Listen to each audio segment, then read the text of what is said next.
What is up? What is up, everyone? This is Ebonics. I am here with the Don CJG and Dio Zales. We are the Digital Cypha Podcast. What is going on, everybody? What is going on, everybody?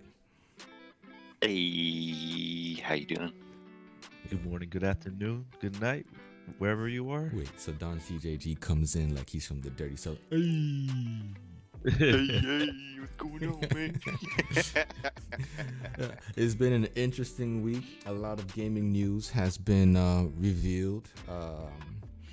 But one thing that we didn't get to talk about, I'm not sure if we got to talk about it or it happened earlier this week, and that was the Soul Calibur tournament. And man, was that crazy. I did not expect to be impressed by the fighting. I thought that since it's Game Pass, there'll be some noobs going in and be like, oh, I can fight, you know? Bro, I was blown away by some of the things that was going on. How about you, Dio? Because you and I was in that chat and we were just like going in, listening to these commentators. Well, commentator. Yeah, I mean, definitely. I can't believe I can't remember her name. She was amazing. Alicia something. Yes, exactly. Not to say anything bad about the other one, but I mean, she was definitely all about it. She knew what she was talking about. She knew what she was commentating on. She was hyped. It was awesome how she was just all about it. It was great. Yeah, her name was Alicia X Life _. That's Yes. her Twitter handle, and she's a pro commentator for Soul Calibur. I think it was a perfect. You know what? I admit that I judged the book by its cover. I was like, who's this girl? Man, what's she gonna do? And she brought the game. She brought it, man.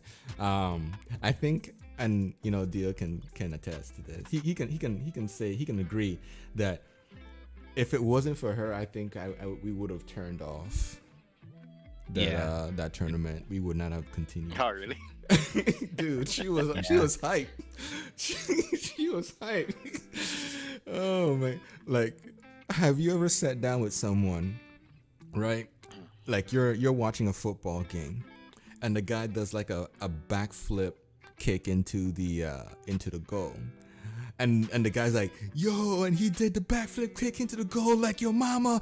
What's up? What's up? What's up? say what? It was like that. I was like, girl is killing it. She's Oh yeah.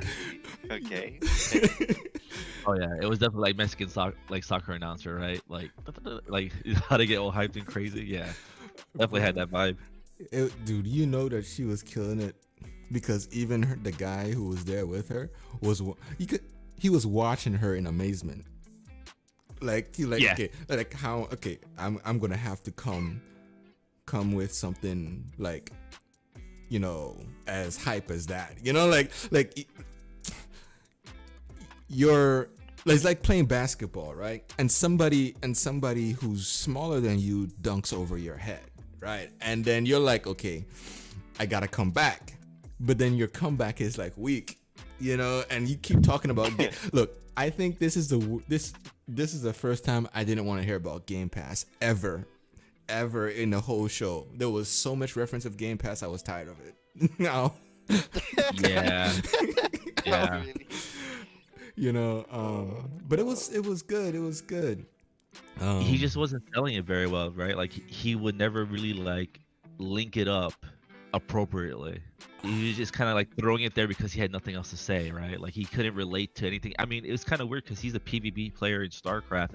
I mean, supposedly or whatever. I don't know. I don't really know him as a player or anything like that yet, but Man. I would think even as a PvP player, you would still be able to relate somehow. He just felt it just didn't feel, natural how he was going about it, and he kept getting caught on his phone. It was just, I don't know. Yo, that was crazy. So yeah, what was it? The fight was. I feel like I should have watched this, right? Dude, you should have been there. So it was like there. Oh yeah, it was a commercial. It was an intermission time, and and they were taking a break and Game Pass stuff was going on. And then it comes back and the girl's talking. And the guy, he's on his phone, right? No. And then he looks up and realizes that the red light is on. He has that look like shoot, we're recording. Oh, he's like, oh. You know what I'm saying? Yeah. And then he plays it off by like looking at the camera, shaking his, doing a little nod, and then silently puts the phone to the side. Oh, no. And then he plays it This again. reminds me This reminds me of that EA conference they had a couple of years back, where they had that YouTube guy doing the announcements, and he just didn't know what he was doing.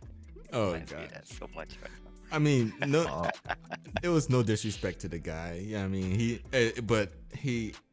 I like what Dio was saying. The girl, she was bringing in the heat. As a commentator, like she made you, made you look and watch the moves and get excited for it. If you're into gaming, if you're into sports, or if you're into anything like, let's say, martial arts, a UFC, or karate tournaments or whatever, right? It doesn't matter. Like, if you know how hype to get in some of these things, this would have been so easy to just like piggyback off of her, cause all he would be like, yeah, that was crazy, yo, and both of them fell off the ring, like, oh, that was a diss. You know what I'm saying? Like, it would have been easy, but bro, He just wasn't matching the energy. He was. his energy was like, I woke up this morning, I got a text message from Xbox Game Pass saying you're doing this, and to talk about Game Pass, and that's it. You know what I'm saying? Like, that's how it came across. So he came up and he saw the girl's there. He probably thinking what I was thinking, man, what this girl gonna do? We're probably gonna match our energy. And then she starts off like, what is up, everybody? We're playing some Soul Calibur tournament. What is up? What is up? What is up? And he's like, okay, I can't match that. Yeah, he could have definitely been a hype man. I mean, he didn't even have to be at the same energy level. Yeah. It was something, man. It was definitely something. It was crazy. Oh, man. I'm gonna have to go back and watch that. Yeah, you should watch it. If it's, I think it might be on YouTube. But then I will scout it. the next one they do. It was also longer than I expected. What was it? The elimination. Not that it was a bad thing. Yeah, it was. I don't remember the exact rules, but it was pretty standard. They brought some people back from the who lost, like in the beginning and stuff like that. They brought it towards the end. Yeah, so but it was cool. Yeah, because the guy who ended up winning actually lost the first match, and then after that he won every single one after. And I think he said something about that, like he was just testing the waters to see what he was dealing with or something, perhaps. I think he did it on purpose, that like just to flaunt, like show how skilled he was, because once you lose that first match, you get put in the loser bracket, so you actually had to play more matches to win. So you're already putting yourself at a big disadvantage. I think he did that on purpose, just to be like, yeah, I'm the shiz, Oh, so he put himself in like a deficit to like be like a comeback story. Yeah, like it was pretty crazy, It was awesome to watch. It was good. It was good. It was basically a troll to me, because I'm assuming that when somebody does that, they're setting the stage for people to believe that he sucks, pretty much. Oh no, I'm sorry. He actually didn't win. It was the other guy who won, but he made it all the way to the end. Yeah. It was really close. He actually did not win because he was the one who kept switching his characters. Oh really? Where the other person kept with Mina the whole time. I just can't think of their names right now. So yeah. So that was a tournament that happened. I think it was either this week or it was last week. I think it was the week before. I think we talked about it last week. Yeah, it was last weekend. It was Saturday. Last Saturday. So it was after the podcast. Then we end up watching. Yeah. Yeah. So other than that though, Dio, what's been going on, son? What's been going on? Just a lot of World of Warcraft Classic, man. Getting ready for the Burning Crusade. Hopefully by next month that'll be out. Okay. But We can't have you talk about World of Warcraft. You've been eating, sleeping, and drinking. And, Welcome to the World of Warcraft you know, podcast. the family's been like, Daddy, and you be like, for the Horde. But what's been going on? I guess some sad news for Blizzard. It doesn't affect World of Warcraft directly, but Jeff Kaplan left the Blizzard Entertainment team. He was a vet there for like 19 years. He actually started with World of Warcraft back in 2002, like developing quests and everything. And I remember him being game director when I started playing, because I was maining a warrior at the time, and apparently he mained a warrior. And then I kind of felt like he always took care of them. And then once he left WoW and went to like other games in Blizzard, like Warriors, not that Warriors became crappy, but they weren't as good. They were harder to play. But yeah, it's kind of sad because, you know, that's just one more person from the original Blizzard team who's gone. You know, and they just keep losing a lot of veteran devs, and I don't know, it's nice to have fresh blood, but at the same time you have less of the old leading them, you know what I mean? You don't have that legacy membership. Yeah, and a lot of that legacy has actually gone to other, you know, startup teams, you know, so that's also kind of not scary, but it's just sad that Blizzard is just not really what it was. It's like what's it called, like BioWare, you know, a lot of these companies becoming that. But it is kind of scary though, because people look at that, comparing, like, you can compare that to Microsoft buying out Discord, right? Where true. Where people who are so involved with the Discord as a platform and community, all of a sudden here comes Microsoft. Microsoft offered, and then later on come to Microsoft saying, hey, we're looking to sell, because this is the second time. And there were people who just didn't want it to happen because they were afraid that the changes was going to be so dramatic.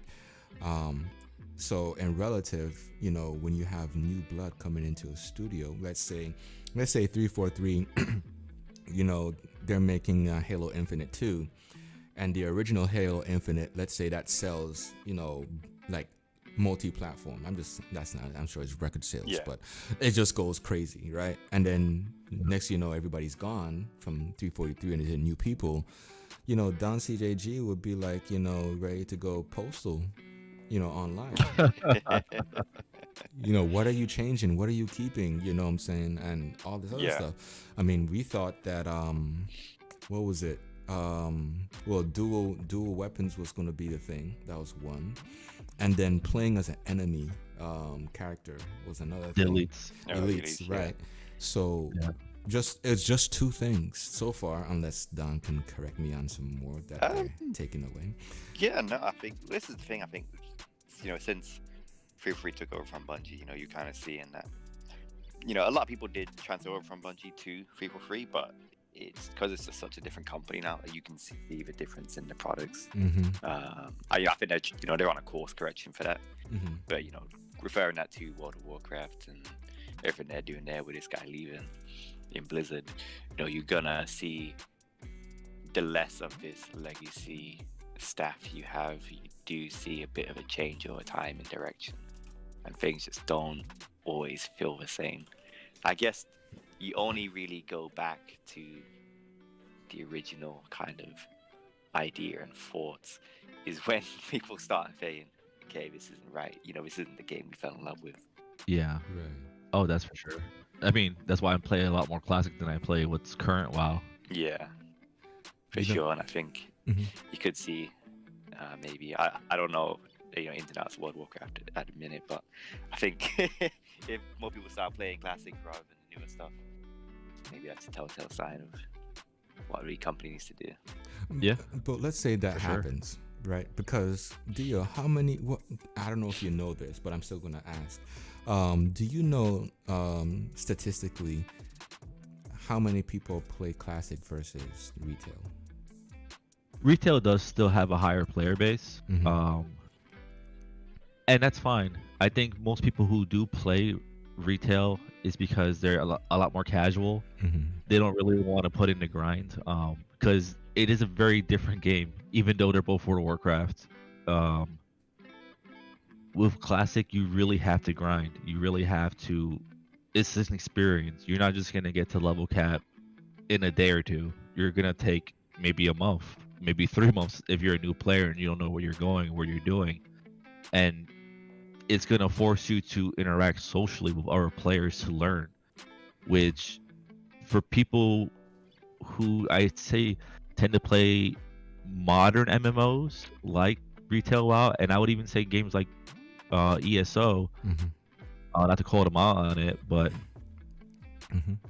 they try to cater to the single player who still wants to play an MMO, and that's good. But at the same time, it just ends up making the game more and more single player, which that's not the point of an MMO. Right. I mean, when you look at the history of MMO RPGs, it was almost like the big allure to MMOs was because there wasn't like Discord, there wasn't big chat boxes like they used to have. It was just all forums, right? And you had like little things like maybe like AOL Instant Messenger and stuff like that. So MMOs were like a place to actually interact with people, and that has really changed now. Now it's more kind of like social media, where people don't really use social media really to communicate as much as what they use it to is to kind of show off what they have and what they want and all these kind of things. That's kind of what MMOs are starting to turn into also. At least in my opinion. Got you. So it's funny that we're mentioning some of these things because apparently this week some ex-Bungie members formed a studio called Firewalk Studios, and they are working on an exclusive for PlayStation. For PlayStation. Okay. It's gonna be a shooter genre, multiplayer, open world. I might be sounding cliche because I've been hearing about it so many times. Interconnected open world, if you will. I might be embellishing a little bit too much because I'm still trying to find that information. But today we are thrilled to announce a partnership with Sony Interactive Entertainment for our new original multiplayer game. For our team, the opportunity to create new worlds and inspire more amazing moments for players around the world is the fire and ambition that keeps us going. That's what the Firewalk Studio head Tony Su, HSU, said. It was founded in 2018, and they're a part of Probably Monsters, a family of studios. They're neither publisher nor developer. That's an interesting take. And I believe Probably Monsters is looking to create some form of ecosystem to where they help fund the games or help push games forward. This one is different than what we spoke about last week, and I forgot what the name was for that. But these are guys who will help, like the foundation of this team were ex-Bungie, a little bit from Halo, and so forth, and they are now making an exclusive for PlayStation. So that's a good win for Sony. And when I say win, I mean I'm talking like I don't even think these guys were bought. I think these guys sat down at a table and said we would like to make a game for PlayStation, and PlayStation was like yes, because of Destiny. I mean, who would not? Like come on. Right. I mean, yeah.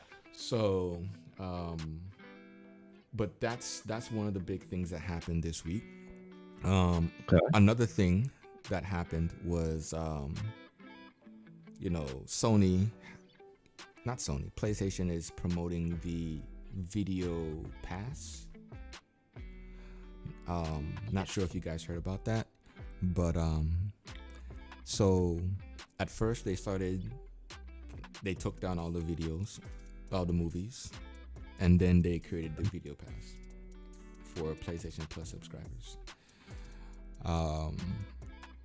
what do you guys feel about that? Because it feels a little bit weird that they would go that route.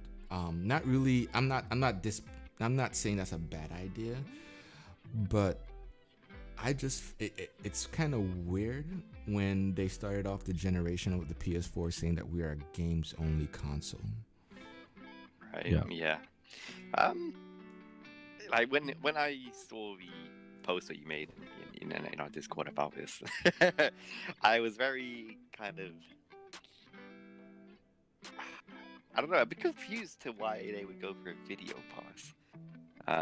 And right now I'm still a bit confused as to why, but I'm kind of looking at it as, is this a sign of things to come for Sony in terms of maybe they're looking at a different scope of things?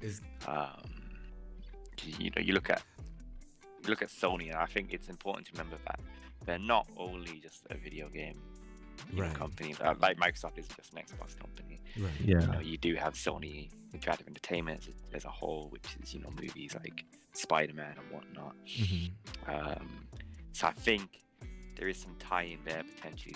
They do have a lot of kind of connections to that entertainment world, and kind of bundling it in with your PS. Was it PS Now, PS Plus, right? Whichever one it was. Oh. I think there's probably a move there. As for what it is, I'm not particularly too sure. So, okay, I'm like, Dio, do you got anything before I jump in on this? I think that's a good point that Don made, was that if they tie it to PS Now, then that will give it even more value.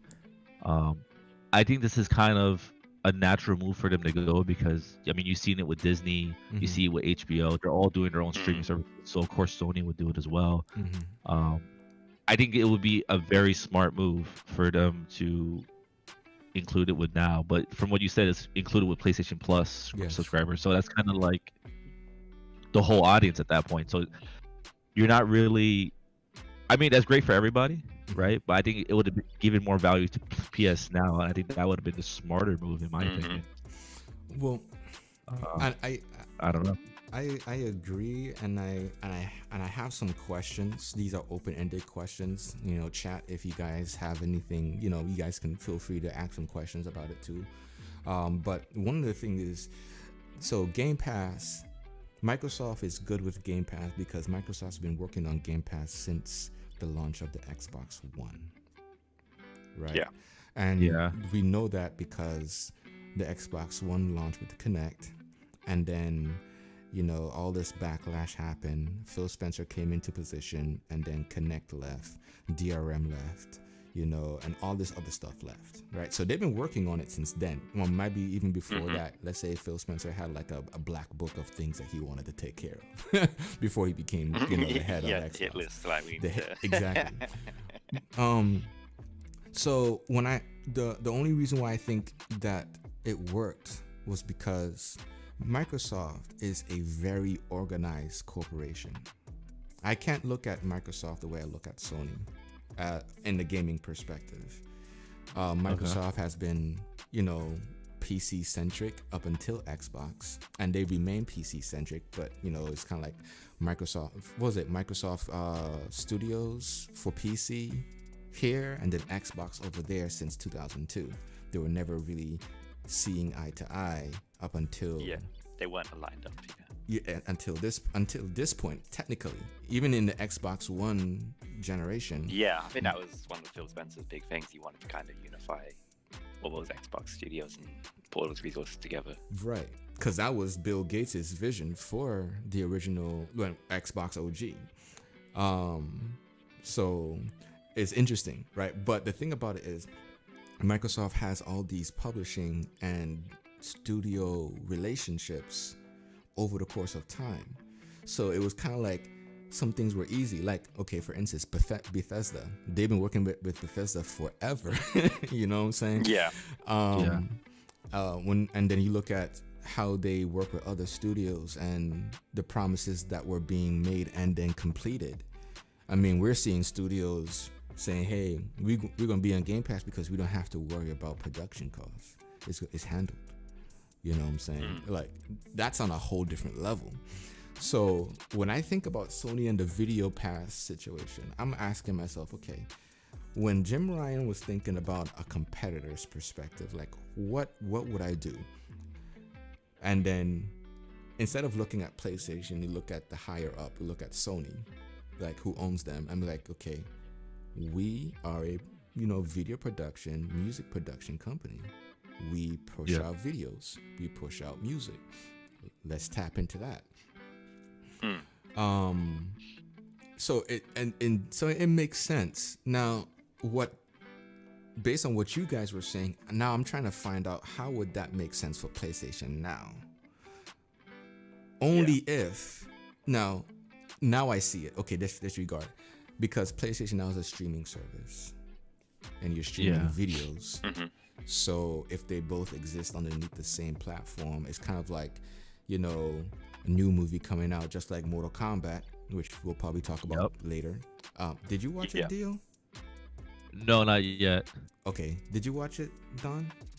No. Okay. All right. We won't talk about it. I don't want to spoil it for anybody. Okay, cool.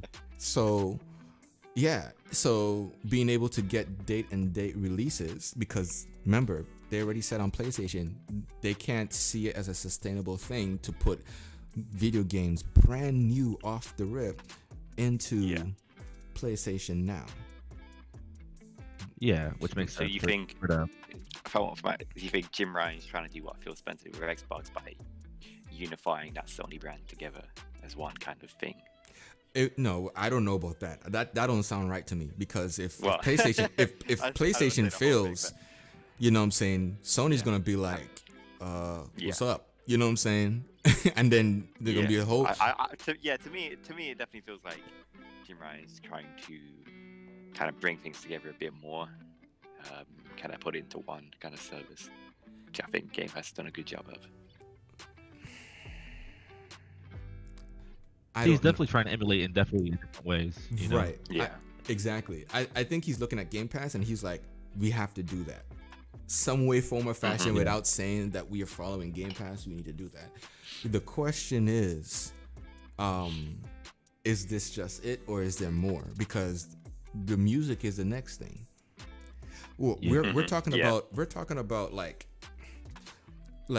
if I can say this, what are the IPs of Sony all together as a major corporation, a worldwide corporation? What does Sony own that we can leverage?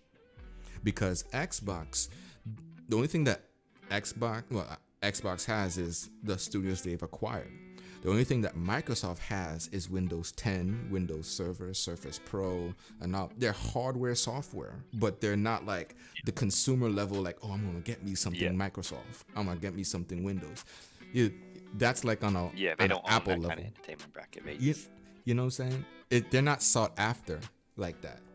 You know what I mean? Like, the only thing that's sought after for Sony is the movies and the video and the music, but it's technically not Sony. It's the artists. It's the production, like Steven Spielberg, those type of people. So it's just a matter of like how to replicate that. And I don't know. I think video pass is cool. I just seems weird. It's just like I think there's some some value to it for sure, but I think tying it to PlayStation per se is a bit weird to me. Well, I mean, I look, it's on PlayStation. I think it's cool as a product, but the way how it's marketed as though it's video pass. So you have Game Pass for Xbox and you have Video Pass for PlayStation. You know what I mean? You think Sony just trying to take the name Video Pass for Microsoft can? I mean, it just feels weird though. I mean, because Video Pass could have easily been an Xbox thing too, for instead of what is it called, the app that we have to rent and purchase videos. It could have been called that too. TV. Exactly. I mean, but why call? I mean, again, this is no disrespect to any name calling whatever, but it just feels so convenient that they call it Video Pass. I'm just saying, it just feels weird. But more power to Sony, PlayStation. You're doing your thing. You've captured a new studio. You've created a new product. and that product is going to is right. I think it's gonna be $1. No, sorry, I'm wrong. It's on trial until next year, April timeframe.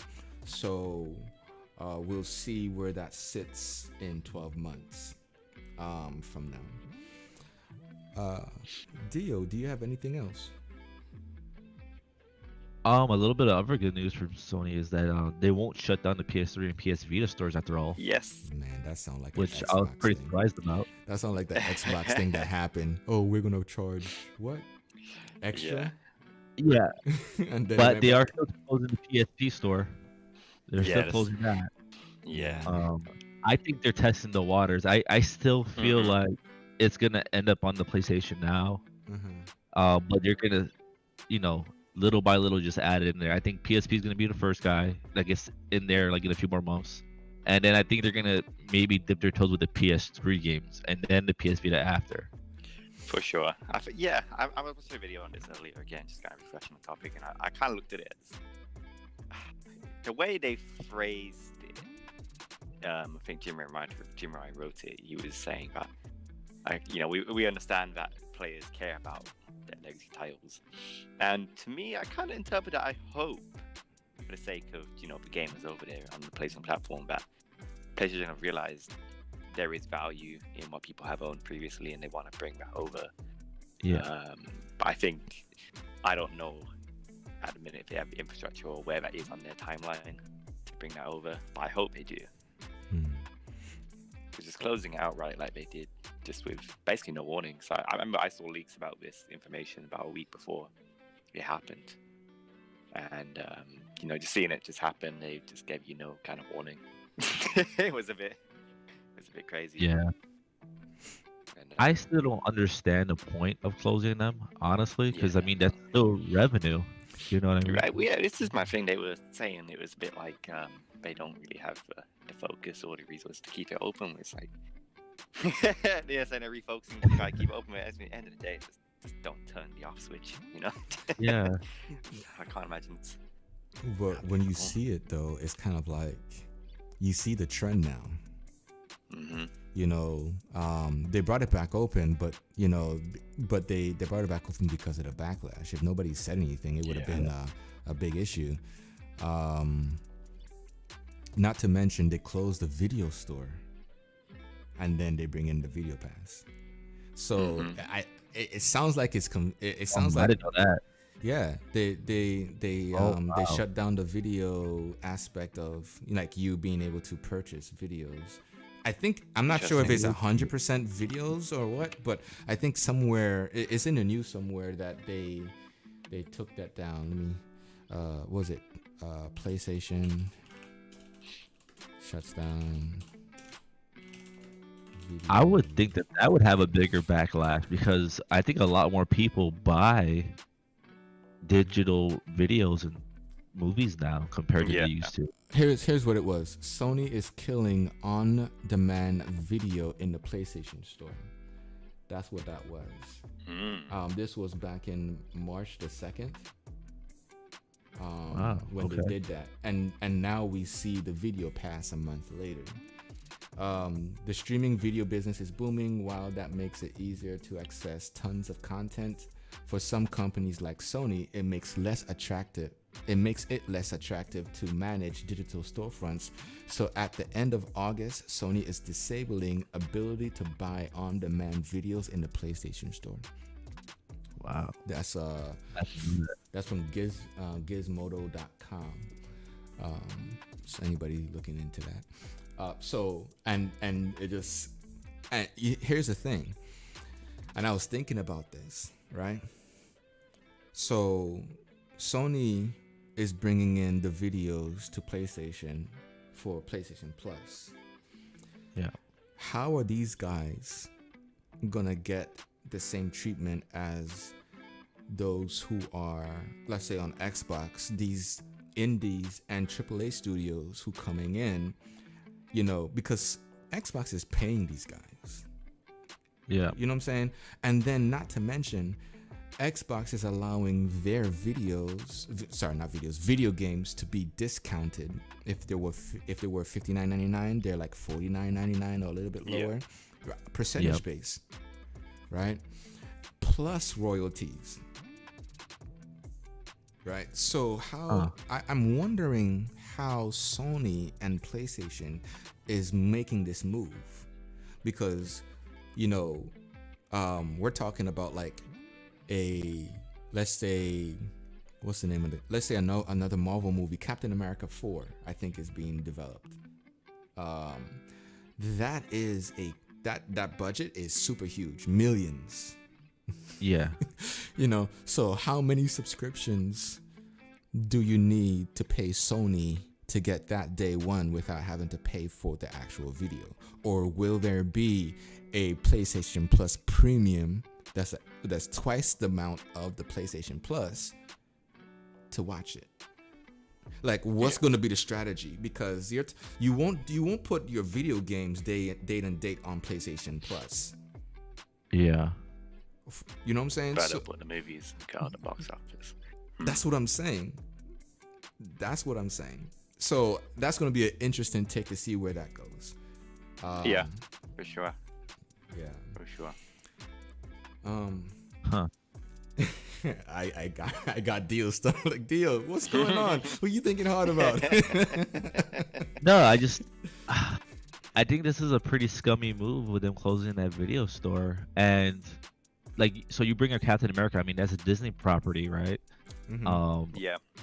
So with this video pass, are you not going to be able to see like other studio stuff like Paramount or Universal or Disney or whatever? It's just going to be exclusively to Sony. You know what I mean? I think It's a bit where- weird. I think, Uh-huh. I think with Sony especially, you look at, let's say, I know Sony owned rights to Spider-Man, right? So let's look at Spider-Man 3 was in development. At the minute, those Spider-Man movies aren't even on Disney Plus. Exactly. So, I think maybe they would have control over where, they could put the Spider-Man movies and Venom onto their own platform and kind of hold out of other streaming services. But I think, it's weird, man. It's a really strange little move. And it's kind of, at least for me, without, being in that kind of industry, it's a bit hard to predict why they're going with it. I'm checking on something because you guys just brought something up.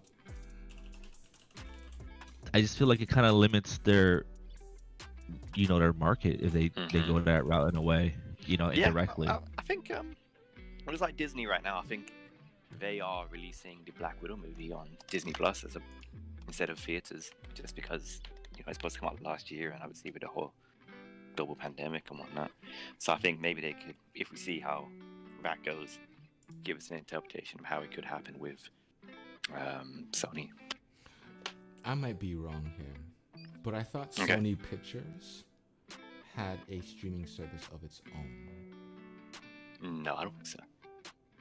Like how you. I don't think so, but I Disney think Plus. this would turn into it. That's what I'm wondering. And instead of utilizing their own corporation to push, they're using PlayStation as a catalyst. Test the water. Yeah. Yeah. Which is interesting because then we're seeing. Okay, now the tide has shifted. Oh, you know why they're doing that? So now it makes more sense. To sell the PlayStation 5. No, not even. So That's something. because you have all these PlayStation 4 users who have PS Now already. Oh, not PS Now. PS Plus. Whatever their Xbox 5, PS Plus. Yeah, PS Plus. So when they go to the shareholders and they show, hey, look at how our streaming service, it has all these members who are paying for it, because That's true, all these yeah. people are not adopting something new. It's already baked in, right? But it's still going to show all those numbers like, hey, this is very successful. So Look how they're many going people to look- artificially inflate those numbers rather than... Yes. Well, Okay. you also got to consider the fact that a lot of people who are PlayStation 4 may not have upgraded to the 5. So you're talking about the Exactly. last gen was the leading gen, right? Millions of consoles sold. So to capitalize, there's your service. It makes sense. It makes sense from that perspective. Yep. And it's free. Now To, it makes more sense. it's free to PlayStation Plus. Yeah. Right. And it's on trial for a year. So we're talking about millions of people have to make use of PlayStation Plus. I mean, sorry, of Video Pass to make it a sustainable solution for PlayStation Yep. and Sony. So that's setting the foundation for it. Yeah. I mean, either way, Makes I a lot think more sense now. yeah, either way, I think Sony Pictures is gonna have a streaming service regardless. It's just how they're gonna Oh, yeah. implement it. Yeah. Oh yeah, for sure. Jennifer, how you doing? How you doing? Welcome to the podcast. It's okay that you're late as long as you're here. Lewis, also welcome. And to the other 5, viewers out there, thank you for stopping in and listening as well. It was interesting. We started off with Soul Calibur and the tourney that happened this past weekend, on to, Sony and the movements that they've made, right? We just got finished talking about the video pass that they're introducing after the closure of on demand, selling on the PlayStation Store. It's an interesting move.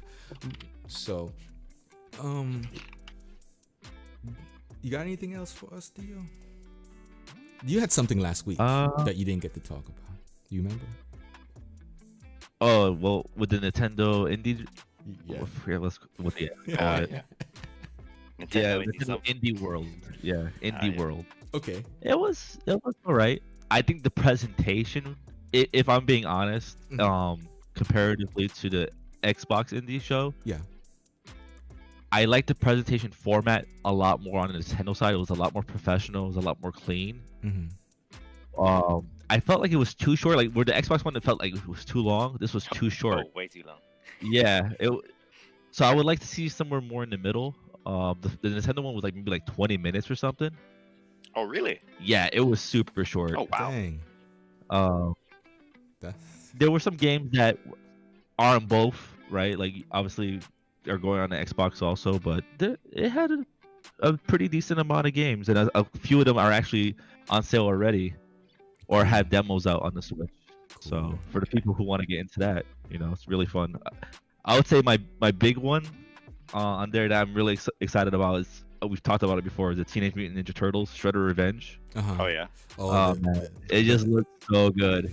Is that an exclusive for Nintendo, or is it coming out on all consoles or platforms that you know of? I don't know, man. Like I think it might be exclusive to the Switch, at least for the beginning, because I haven't seen any other news. I know when it was first kind of announced before the indie for Nintendo, it said that it would be releasing, but it didn't say which consoles. And now with the Switch one, is showing there now, and I haven't seen any other news saying it might come to Xbox or PlayStation. I would imagine it would have it exclusive maybe for a year or so, but man, it's gonna be really good. I mean, if you like, Scott Pilgrim Saves the World, or you like the new Streets of Rage that came out, it's gonna be on that level of production value and greatness. It's gonna be really fun. And for any of you guys who were suckers to arcades back in the day, Yes. think about it as Ninja